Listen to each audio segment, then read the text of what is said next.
নির্বাচনী প্রচারণায় অংশ নিতে সিলেটে পৌঁছেছেন বিএনপির চেয়ারম্যান তারেক রহমান। বুধবার রাতে বিমান বাংলাদেশ এয়ারলাইন্সের একটি ফ্লাইটে সিলেটের এমজি ওসমানী আন্তর্জাতিক বিমানবন্দরে পৌঁছান তিনি।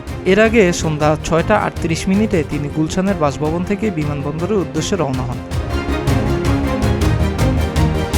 সিলেট থেকে নির্বাচনী প্রচারণা শুরু করতে বুধবার রাত ৮টা ১৫ বিমানযোগে সিলেটে পৌঁছান তারেক রহমান। এরপর হজরত শাহজালাল রহমতুল্লাহ আলাইহির মাজার জিয়ারত করেছেন তিনি। বৃহস্পতিবার সকালে সিলেট আলিয়া মাদ্রাসা মাঠে নির্বাচনী সমাবেশে যোগ দিবেন।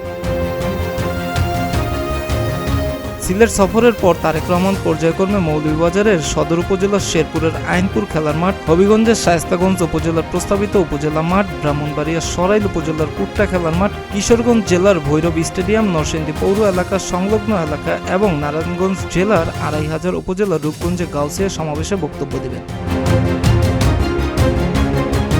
সিলেট সফরে তারেক রহমানের সফরসঙ্গী হিসেবে যোগ দিয়েছেন আব্দুল কাদির ভুইয়া জুয়েল, মামুন হাসান, আব্দুল মোনায়েম মুন্না, কাজী রনকুল ইসলাম শ্রাবণ, ইয়াসিন ফেরদৌস মুরাদ এবং রাকিবুল ইসলাম রাকিব সহ বেশ কিছু তরুণ নেতা। মিরাজ হোসাইন, প্রতিদিনের বাংলাদেশ।